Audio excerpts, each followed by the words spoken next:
Betty Ross has gone through much in her time, from joining the Avengers to the Contest of Champions to her journey in the Savage Land to fighting Kang.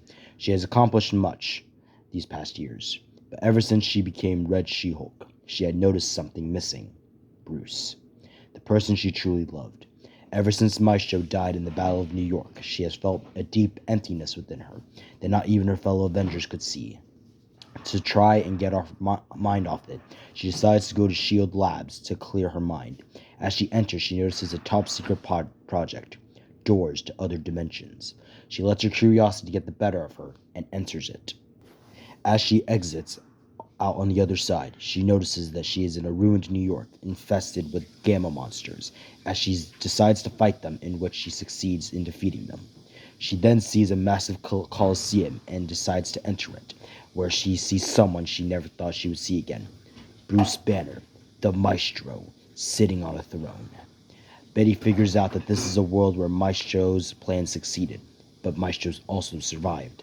Maestro recognizes her and he welcomes her, but notices something is wrong, as he sees the marks on Betty and the sword she carries.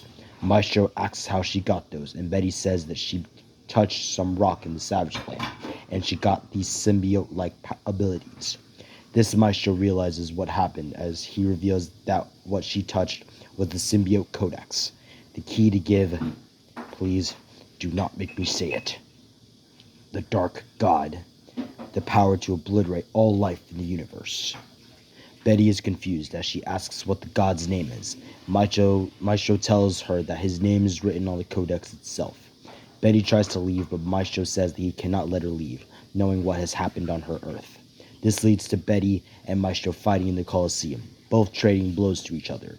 After what seems like hours, Betty wins her fight against Maestro and begins to leave the Coliseum.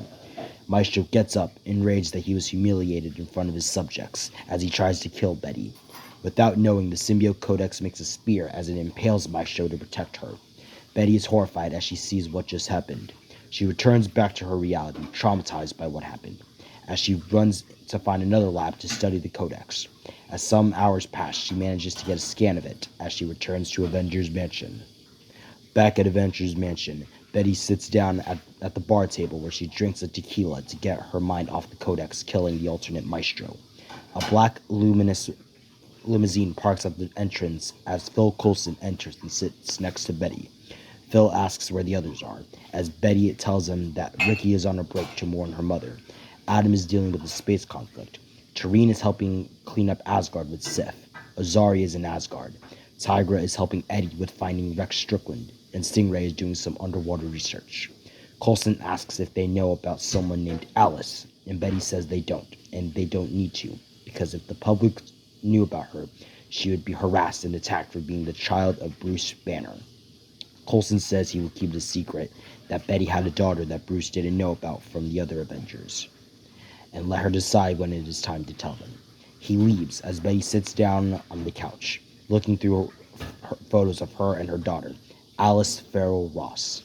After a few hours, she decides to lock up the mansion for the night and drives back to her lab in the Bronx to spend time with Alice, who had developed Hulk-like powers of her own through Banner's DNA. In the vastness of space, a colony of symbiotes crawl around the planet Clintar as they feel the urge of destruction in them, as they want to attack Earth to find the Codex. A black throne is seen with a figure with white hair and black armor sitting on it, the Necro Sword in hand, as he tells his minions that the time is near, that the xenophages will eliminate all life in the universe, starting with the life on the moon. He gets up. The Dark God. No, I cannot hide it anymore. Forgive me, my fellow Watchers. I must break my code. For Null, the King in Black, the God of Symbiotes, is coming.